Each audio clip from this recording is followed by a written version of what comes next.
Welcome to Insights from the Trenches, the series where we explore ADHD marriages and relationships. I am Alice, your host dedicated to helping couples and individuals navigate ADHD. Each month, we bring you conversations with ADHD couples, individuals, and experts who share their experiences, strategies, and tips to help you thrive in your relationship. Whether you are the non-ADHD partner, living with ADHD, or seeking to understand more, our goal is to provide practical advice and heartfelt stories you can relate to and learn from. Our mission is simple. It is to empower you with knowledge that can foster better understanding and build a stronger, thriving ADHD relationship. So grab a cup of coffee and join us. Together, we can turn ADHD challenges into deeper connections and lasting love.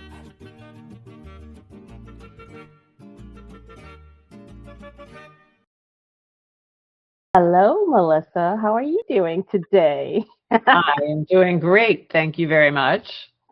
Awesome. So I know that we have a lot of questions, so I'm just going to go straight into it. And maybe, there's a lot of people that know about you, but there's also a lot of people that might not know who you are. Do you mind sharing a little bit about yourself and maybe your personal journey with ADHD? I'm happy to do that. So I am the founder of ADHDmarriage.com and the author of 2 award-winning books about how ADHD impacts couples, as well as some other books that I've co-authored with people. And I have spent a lot of years now, since 2007, helping couples who are impacted by ADHD. And I got into that because my own relationship was impacted by ADHD. My partner has it, or my ex-partner now. And really learned a lot as I was going through it. I actually was working when I got into the field with Ned Hallowell and John Rady, and was taking, they gave back in 2005, they gave a course that was quite literally everything that was known about adult ADHD for professionals. So I took that course because I was working with them, along with a number of others that they were doing. So that was the sort of start of the professional underpinnings of what I was doing. And I've really enjoyed working in this field. It's been phenomenal. Fantastic. So it sounds like you have, almost 20 plus years of experience in ADHD? Yeah, pretty close to that. I mean, that's knowing that I had it. Of course, it was in my relationship before then. And I have a child who has ADHD as well. So have had a lot of experience over the years with different generational issues around ADHD, both professionally and personally.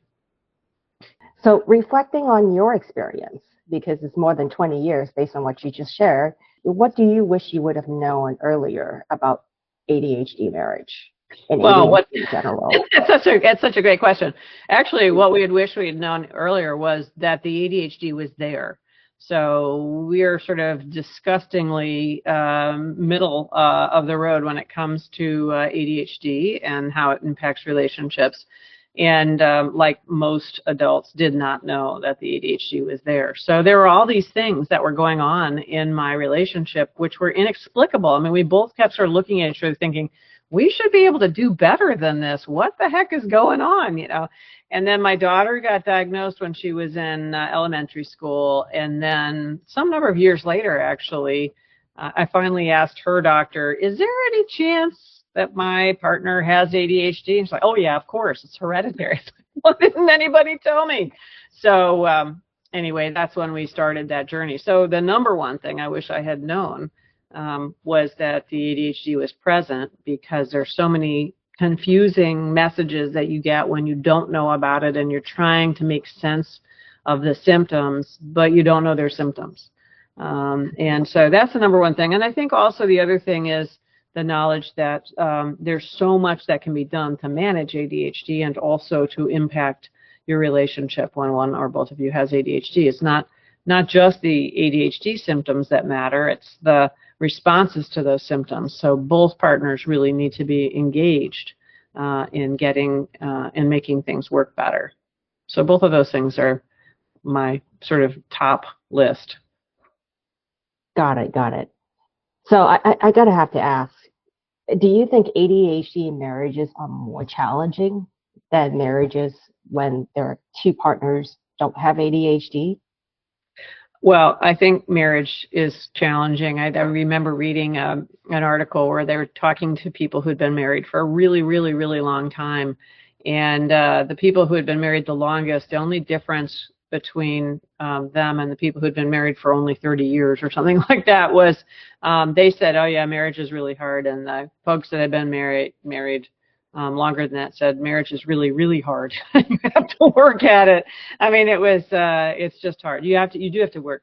But the statistics on divorce and other things would suggest actually that they are very difficult, and in part it's because people don't know that the ADHD is there. So the estimate right now is about 80% of adults with ADHD actually have not yet been diagnosed with it, and so the majority of these relationships don't have an evaluation, and therefore don't have the most effective approaches to help repair what's going on in the relationship.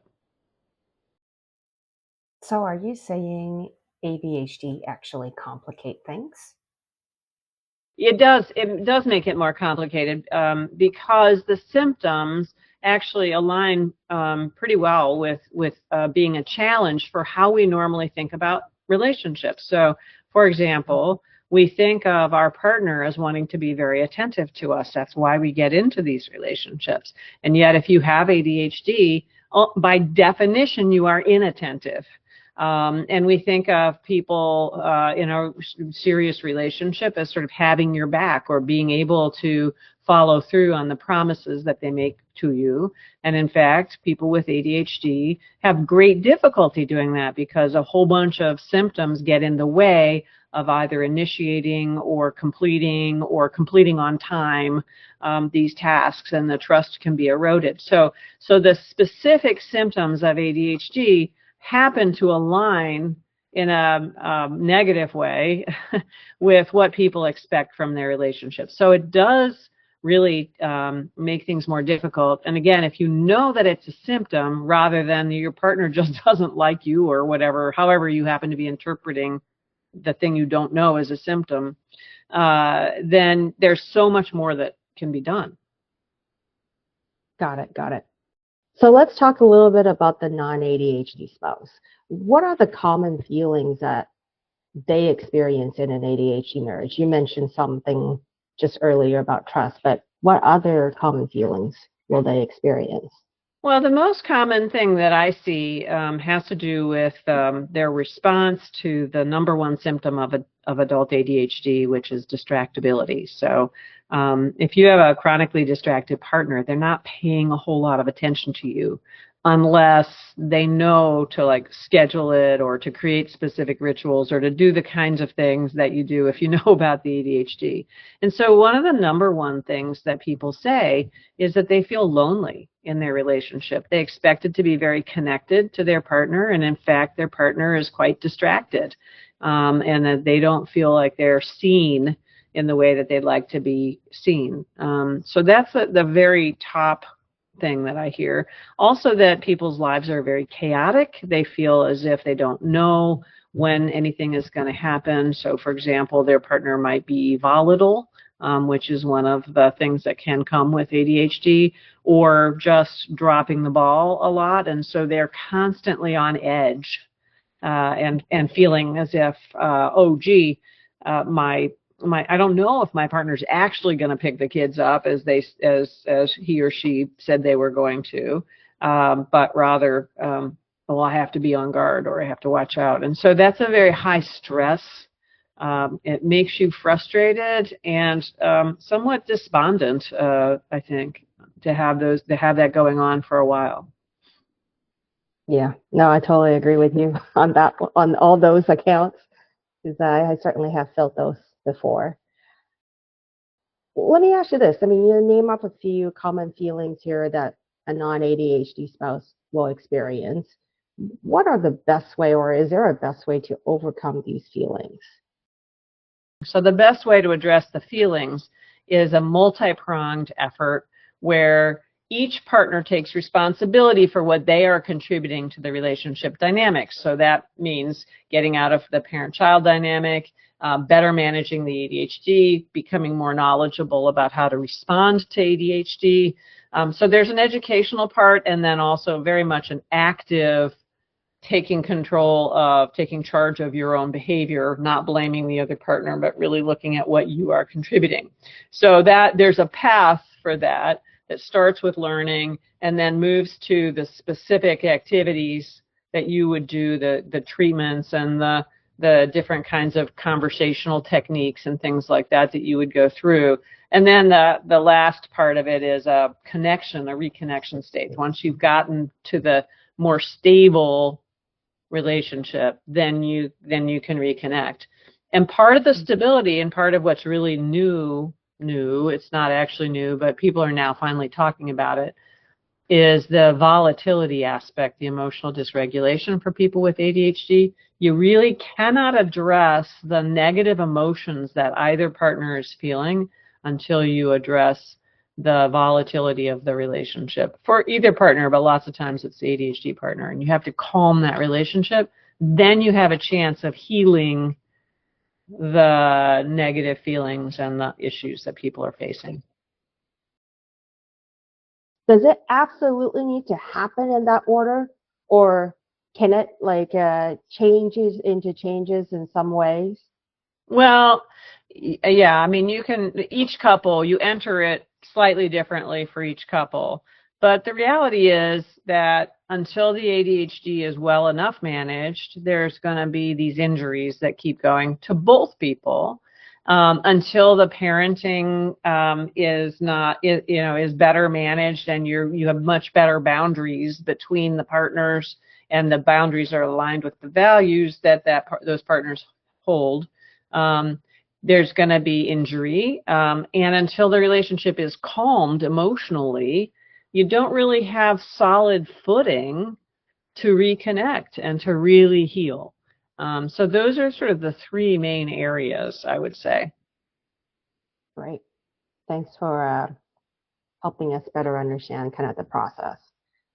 So let's talk a little bit about the challenges, just relationship challenges in general. What do you consider are danger signs that ADHD couples should watch out for and say, hey, when this happened, my relationship is in trouble, I need to do something about it? I think couples know when they're in trouble, regardless of whether it's ADHD related or not. But there are some signs that might indicate that it might have to do with ADHD, because remember, a lot of these folks are maybe not diagnosed. One is if you have a partner who says, I feel like I have another child instead of a partner.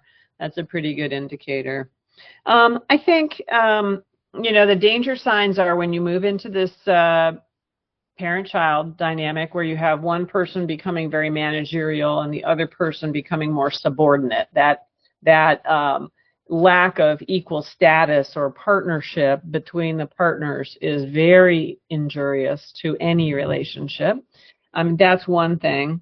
If you find that you're having trouble getting your partner's attention, like in a big way, not just intermittently, but you actually are feeling lonely in a relationship, or you're feeling resentful towards your partner over a long period of time versus episodically, or if you are feeling as if your partner is trying to manage you or treating you like a child, those are all things that I think are serious enough that you should go seek help from a professional who understands ADHD.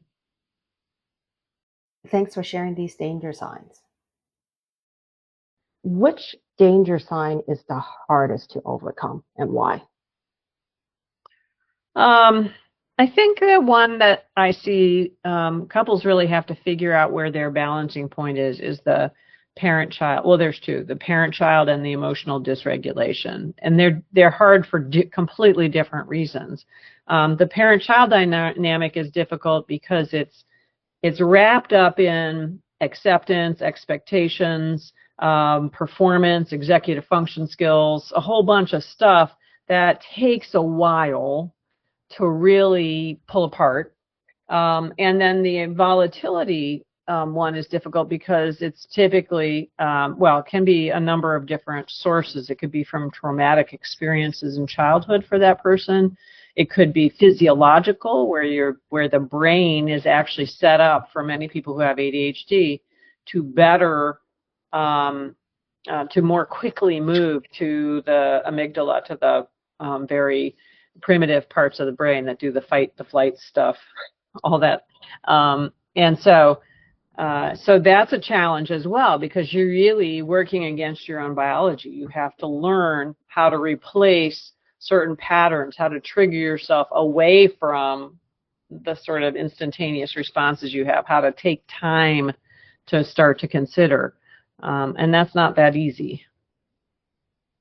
Yeah, that makes sense, because it triggers a relapse in a sense. If it's not done right, it can. I mean, over and over again. One of the more effective ways to manage emotional dysregulation for people who have ADHD is actually medication. About 60% of people can find a medication that helps them be much calmer and less volatile and up and down and unexpected. And the issue isn't that people get angry or that they have difficult feelings. The issue is that it comes so fast and it's so extreme that it's not expected.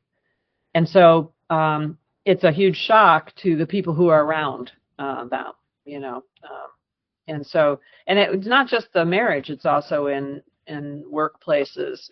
People with ADHD are much more likely to get fired, and also much more likely to have disagreements with coworkers and things, in part because of the emotional volatility. You brought up a good point. Medication can help treat many of the ADHD symptoms, includes the emotional dysregulation. Mm-hmm. What is the advice for you to other non-ADHD spouse when, their ADHD spouse decided, oh, I don't think I need medication anymore? What advice do you have for these non-ADHD spouses that have to deal with that because they see, improvements? It's common, and it's also unfortunate, but it is their choice. So I think that the first thing is to recognize that it's not your body, it's your partner's body, and they are in charge ultimately of their body, not you. However, you are in charge of what responses you have to their declaration of, no, I don't want to do medication, or I'm fine the way I am, I don't need to change anything, or whatever. I mean, if they genuinely are saying, hey, I'm fine the way I am, and they never manage to do anything and they just rely upon you to manage everything or whatever, that may or may not be a sustainable relationship over the long haul. I usually remind non-ADHD partners that they are influencers, not in charge. And that the way to influence a partner is to say, perhaps, hey, I know that you don't feel as if this medication is doing a whole lot for you, but you also report that it doesn't. You don't feel it, which is okay, right? You don't feel it working, but I observe a huge difference in terms of, for example, your volatility. This is actually one of the things that happened in my own marriage. Was my partner was like, I don't need to take this medication. It doesn't seem like it's working. I was like, oh, I guess it is. It's working. Definitely keep taking it. And he did for many years, and then he stopped, and actually didn't tell me he had stopped, but I knew he had stopped because suddenly he became very volatile and emotional and cranky and stuff. It took me about 3 months to catch on, because I just thought, oh, maybe there's some bad time going on at work, but it was really obvious. So you're not in charge of another person's medications.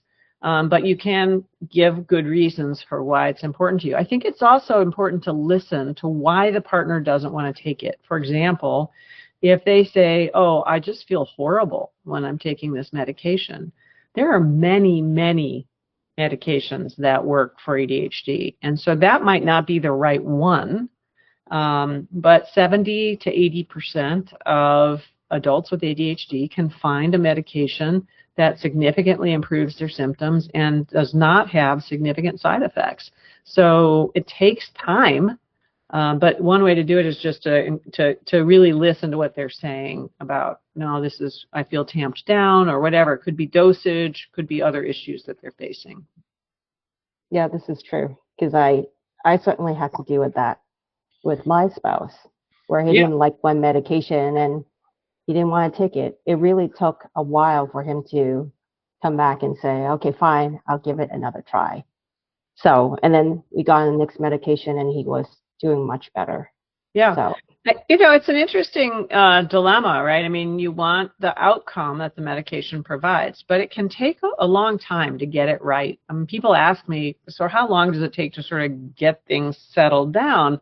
And I say, well, once the ADHD partner is genuinely engaged with the project of managing the ADHD and settling into it or whatever, it often takes about a year to get the right medications and figure that out and figure out how you're going to apply the benefits of the medications to your life, right? Because the meds themselves are not the end point. The end point is making the changes that you yourself want to make so you can live the life you want to live at work, at home, doing projects you want to do and actually being able to finish the taxes or whatever it is. I mean, those kinds of things. Yeah, nobody really wants to do taxes, but I can't tell you how many people I've run into because the ADHD is just like, it's like this, it's not at all rewarding. It doesn't go with my brain. I hate doing it. I can't get started. They'll have 3, 4, 5 or more years of back taxes, and then it's completely overwhelming. And it's horrible for them and also for their partners. It's a classic thing that I run into. thank you for joining us for this episode of Insights from the Trenches. Don't forget to tune in for part 2 of this interview with Melissa Orlov, where she offers specific advice for non-ADHD spouses. Part 2 will be available on August 27, 2024. You don't want to miss it. Thank you for listening, and we'll see you in the next episode.